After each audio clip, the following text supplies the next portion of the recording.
Hey y'all, I'm Byron, and this is Margaret, and we are the hosts of the Beyond I Do podcast. This video is an extension of a segment from our podcast called Let's Discuss It. For this episode of Let's Discuss It, we have linked the full video for you to watch if you'd like. But the scenario is a newlywed couple. They're just married a little over a month. They had a $112,000 wedding that they financed, and when they returned home from the honeymoon, the husband lost his job. The wife came into the marriage with $40,000 in college debt and a property that she owns in another state that is a rental property. It brings in about $2,000 a month. She makes about $70,000 a year. The husband was making around $200,000 a year prior to losing his job. He owns 2 properties, including the one that they live in, and he has around $392,000 in stocks and bonds. And so the video is a recording of the woman calling in to get help as to how to alleviate some of the debt that they have incurred in their short time together. And she is calling without her husband, so it's just her and the 2 people that she has called for advice. Yes. And we decided to discuss the scenario and give our thoughts. Okay. $112,000 to say I do. How much was our? 75. Courthouse. We're gonna renew our vows one day. But we ain't But spending not for $112,000. No. $112,000. That's oh my God. Financed. And maybe if it wasn't financed, no, not saying that I mean if that's what they wanted, that's what they wanted. But the financing part of it is crazy. Like you all came into it with very little individual debt. Yeah. And you start off by creating $110,000. And that's probably why they felt comfortable spending that amount. But I'm wondering, okay, typically weddings are, we don't know. What the lady desires for the most part. Typically. I mean, the men typically look, just let me know where to sign. Or you want this. I mean, not many men I got to have all my groomsmen. I got to have about 12 guys. We're gonna go to Anguilla and we're gonna have this. Now they had to go somewhere because $112,000. I'm trying to figure out what you spend $112,000. Now, I had a family member get married, and I've heard excess of between 10 to 20 maybe. And just hearing those figures to me sounded a little out there, but that's what people are doing these days. But well, and we haven't experienced that, so we don't know what all you think of all the pieces and whatnot. But I still, even though I want to do a vow renewal ceremony, I still don't want to spend that much either because I like stuff, and that's just one day. Our first house was $84,000, so that's more than the house. Now, of course, she was a decent earner. He was a high income earner. So, I mean, these amounts that we're saying are probably minor to them in their income because they did have several other things. But I think the problem here is they're both, one is here and one is there, and they're not together. They're looking at it, this is mine, and that's the difficulty they're having. So with her, she owns a property that's out of state There's still a mortgage, but she rents the property out and nets around $2,000 a month. Yes. And so her thing is, yes, I could sell that property and get rid of that mortgage, but that's my property, and she's holding on to that.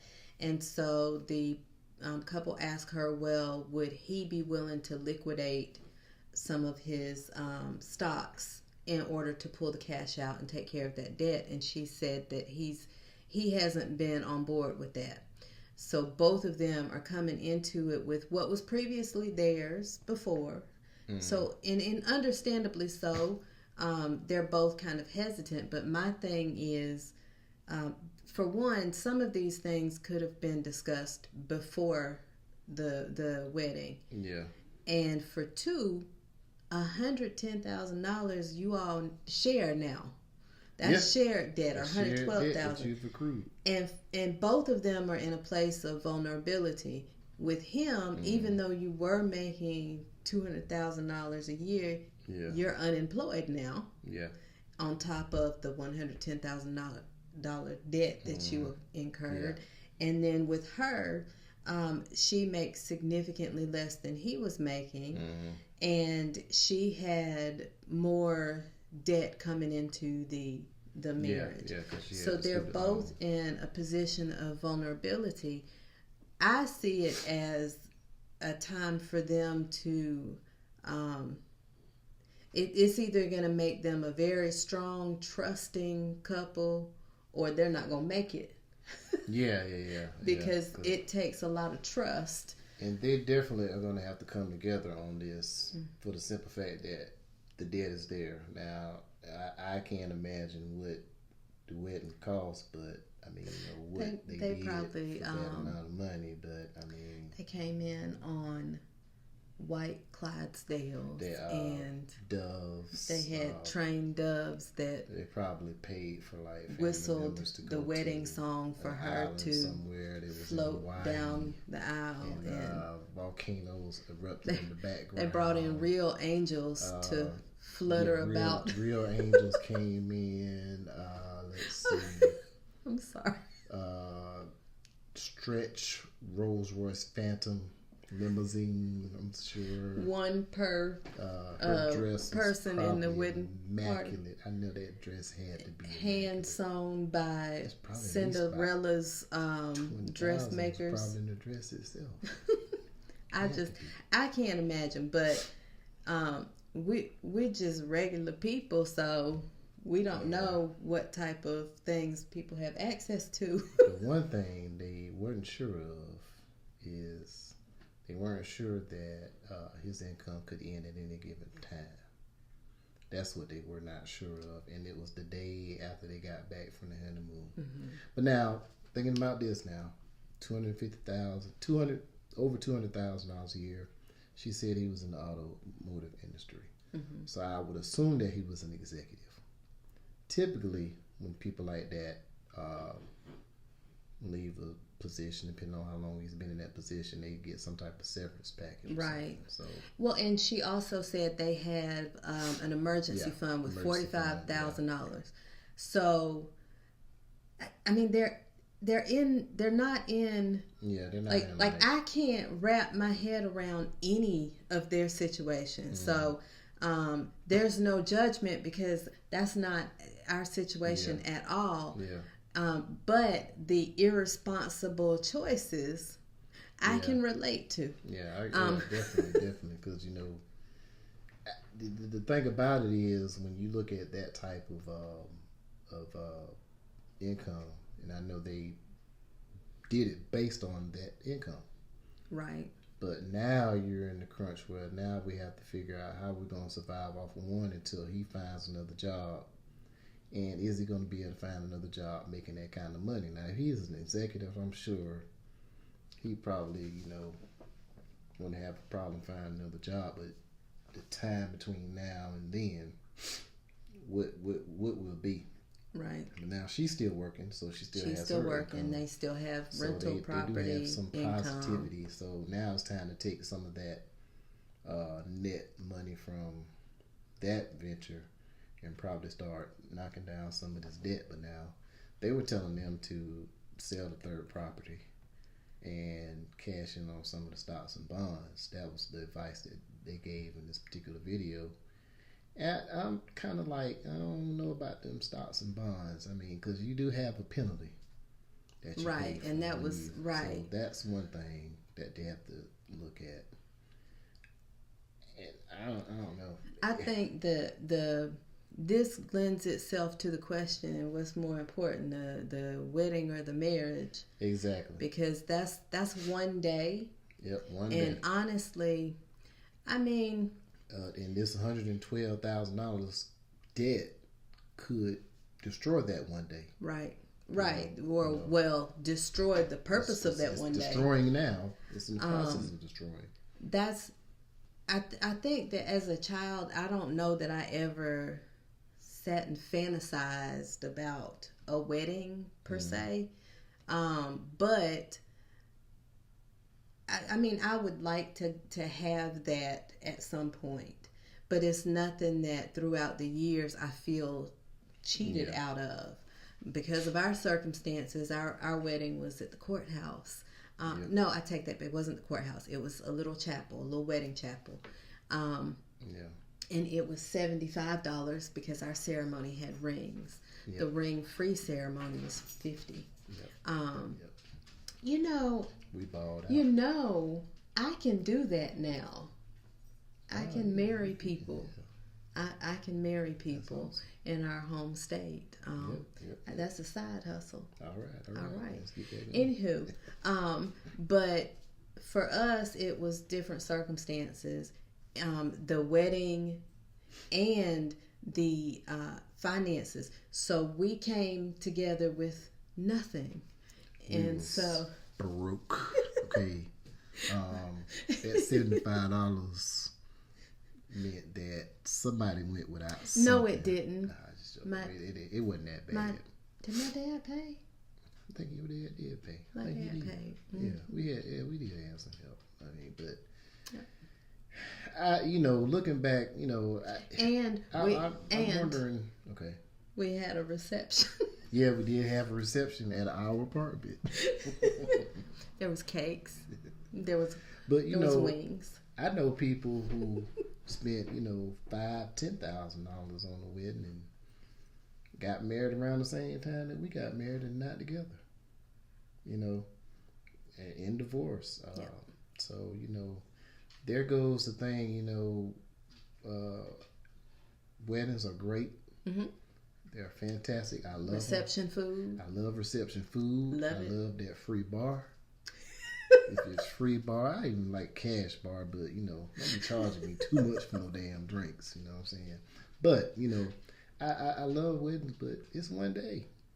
It's one day, and that's. I mean, I know that's for some people that's the desire, and they want these things, and they've dreamt about it. But in the end, I mean, who is that really for? It's for everybody else. It ain't for y'all. It is for everybody. It's not for the couple. It's for mom and them to see you, the bride. Well, sometimes it's for the couple. Oh, come on now. I mean, because you just said that girls grow up. And some do. I don't think that I did, but it's mainly for people to see, so the women can say, "I got him now." Look, I got it. I got it. You know what I'm saying? So I mean, yeah, vice versa. But the thought behind now, if I would have loved to say, okay, well, if you got a certain amount you're going to spend on the wedding, and let's just say y'all living in an apartment and you decide to buy a house, okay, spend less on the wedding, put more on the house. But that wasn't even their situation. Well, I know they that's not their property. situation. But like I said, for people who are young and thinking about doing this, or thinking about the wedding and what is it going to mean, and most people's weddings are reduced to a CD and a couple of photos at the end of the day that they don't even look at, It's like I've taught, people, they got that CD, they got that photo album, and when the last time we looked at that photo album, I mean, the couple probably does every so often, but So, vow renewal is not one of your goals. We talked about vow renewals before. You're not really talked about it before, but okay. We've been 25 years, and we're gonna make it for the rest of our life. So, I'm just trying to get point some folks in the right direction as far as what their expectations may or may not be. Just think about what's really going to be important at the end of the day. I think too that it's important to understand that you don't want to go into your marriage with a whole lot of debt from that one day. Arguing and having, like, this woman is crying on the phone, and they had great income, but she was crying on the phone, and they were going back and forth about how we're going to pay for this. And after I'm sure a month of he's stressed. I'm supposed to be the breadwinner, and here it is, I lose my job. She's stressed, so I'm sure starting out like that is very dangerous, especially, you just newly in. It's like, both of them probably could feel like, well, I can just annul this thing because we ain't been married that long. Yeah. And then, what is at the end of the day, how much was that worth? I'm not saying that they shouldn't have done it at all, but, well, I'm sure that thing, I'm sure right now they probably feel better if they would scale that thing down a little bit. Doesn't matter now. $20,000 or $30,000 worth of marriage debt would be better than $112,000. I'm still trying to figure done now. $112,000. That's somebody came back from the grave. They must have had holograms. Maybe the parents weren't there anymore, and they had a hologram. Somebody famous must have sang their first dance song. They brought somebody back from the grave to sing the song. They had caviar as appetizer. That food was immaculate. It had to have been. Or it wasn't, because once you get to a certain price point, you just get a big plate, little pieces of food. Well, they had to. I could see the fish on the thing with the eyes. digging out the fish good. They probably had shark. Swordfish sitting on the damn top of the burger table. With the gold foil. Gold encrusted. Right. Gold there was napkins. Some stuff that just regular people like us ain't used to. We would have been really out of place. We can't imagine. Looking for ketchup. And we would have been. But they got a lot to work through. Yep. They got a lot to learn. Hopefully they make it through it. I hate to see anybody. I don't care. In the comment section of the video, people are saying, I don't care about them because they make this, and blah, blah, blah. But, at the end of the day, that's a couple that decided to bring their life together. And I hate to see anybody marriage dissolve because of something like this. And hopefully they can learn from it and move forward. Yep. So we'd love to hear your thoughts. Let us know, what do you think about the $112,000 wedding? What's more important, the wedding or the marriage? Yep. And make sure to tune into the podcast, Beyond I Do Podcast, wherever you listen to podcasts. Follow us on Instagram and Facebook. And until next time, we will holler at y'all.